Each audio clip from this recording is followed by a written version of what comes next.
Bonjour et bienvenue pour le Mortal Realm numéro 8 avec Papiche. Qui push, qui push. C'est parti, mon kiki. Donc dans ce... Elle met des poils partout. Donc dans ce Mortal Realms, la baliste, moi j'en avais une montée, et ça c'est celle qu'on a dans le Conquest, en gris, et un pot de peinture Cantardo, du bleu. Quand tu rigoles. Mon Papiche. Papiche, tu push. C'est pas là. On gardera les grappes après. C'est du clip ça. C'est clip ça. C'est clipsé. Je vais le mettre là, oui. Là, oui.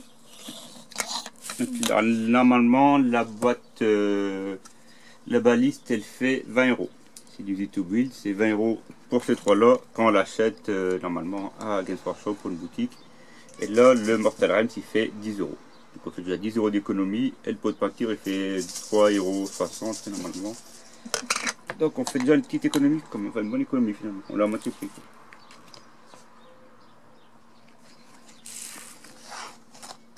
Donc les balistes célestes, seulement ils traduisent pas célestin, ils traduisent céleste. Donc baliste céleste, donc on en aura deux normalement, celle-là. Et bouge ton cul là. On aura celle-là et celle de la boîte de base aussi, de la V2. Voilà. Ils sont pas tout à fait pareils. Elle a un socle travaillé. Hein, tu tombes par terre. Si vous entendez boum, c'est rien, c'est l'idiot qui tombe. Je ramasserai après. Je roule comme une boule. Voilà. Il va rouler avec les chats. Donc les balistes et les ingénieurs sacristains. Ouais. J'aurais pu dire les artilleurs, ça fait plus pratique.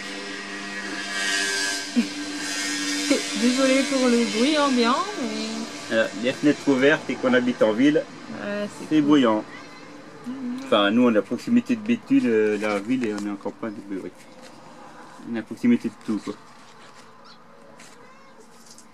Donc les ingénieurs sacristans. Le chargeur, bah, celui qui charge, hein, et le viseur, celui qui vise pas. On peut pas trouver mieux. La baliste, les instruments du coup pour viser, les traits, et c'est bizarre leur flèche en fait. Et Amber, c'est ça que ça tire. Ils sont bizarres les flèches, ce truc. En bref. C'est une femme, elle on dirait. Ouais, c'est une gonzesse. Ouais, parce que je me disais l'armure beaucoup plus. Les épaulières sont beaucoup plus petites en fait.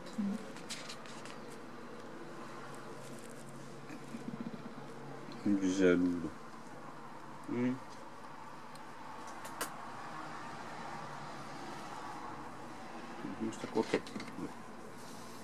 Ensuite, le royaume de 6. C'est un mot pareil, va te prononcer. Chiche. Le royaume de Chicha. C'est tout ouvert. En fait, c'est le royaume de Nagash, en fait. Le royaume de la mort. Donc, il y a quand même des vivants, hein, pas que des morts, morts vivants.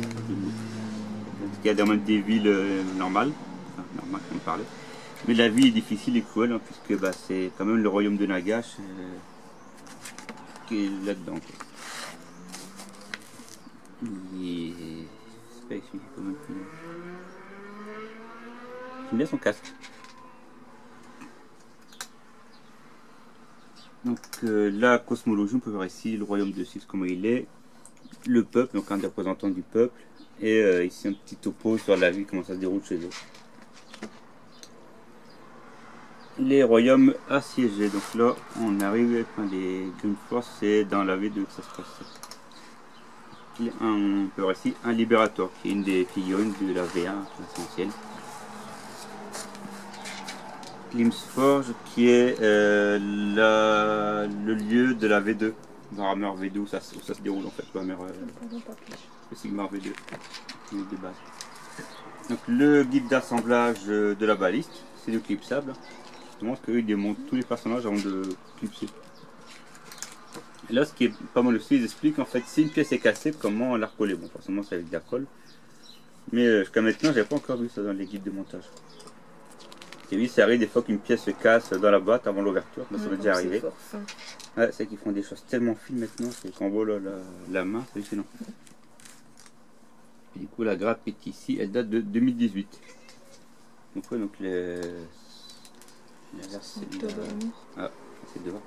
La version 2 de 2018 déjà.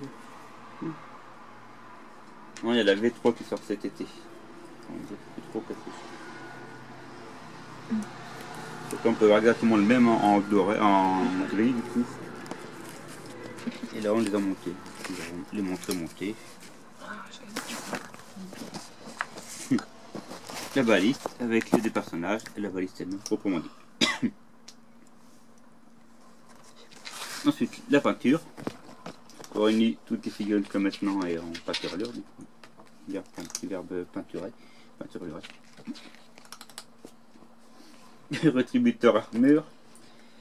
Le lavis. Les petits brossages à sec. Là, il est pas bien flingué déjà. Le Corax White pour les capes. Ça va être assez chelou, embêtant, pas évident quand c'est derrière du coup. Et là on utilise le contour blue, donc la peinture qu'on veut avec, pour peindre la partie de la cape de dos, le bord et tout ce qui est bouclier, fond bouclier, les épaulières. On arrive du coup à cela. La prochaine règle, comme on utilise justement l'artillerie. Donc là on prend le terrain, un peu plus grand le terrain, forcément si on veut tirer, le terrain ça se long. Et comment après on utilise les règles de tir. Là je suis un peu rapide. Les chartes d'unité, la balise, les chasseurs, enfin les. Comment ça s'appelle? Et si on veut rajouter des choses, des figurines en plus, on peut rajouter les castigateurs. Le prochain, le numéro 9 que j'ai été chercher ce matin à la presse, justement, contient des castigateurs et des sécuteurs. Ils l'ont bien tous mes chelous. Le numéro 10, une chef Banshee. Ça sera la semaine prochaine, du coup, avec un nouveau pot de peinture. Voilà, voilà. Je pense que vous les montre en détail les Stormcast. C'est là. Comme ils sont montés.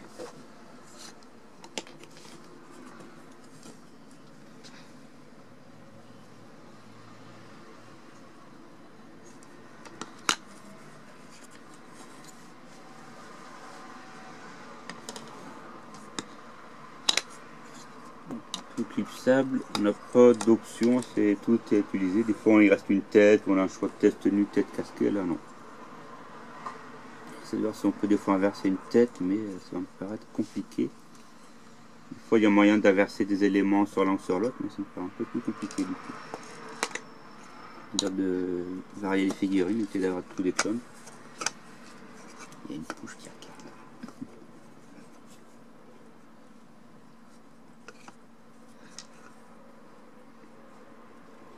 Le soc, il y a plein de détails dessus, c'est vraiment pas mal.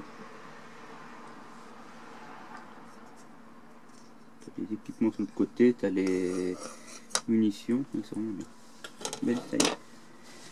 Donc voilà, et on se retrouve pour le prochain numéro. Pour le numéro 9. Salut tout le monde! Au revoir!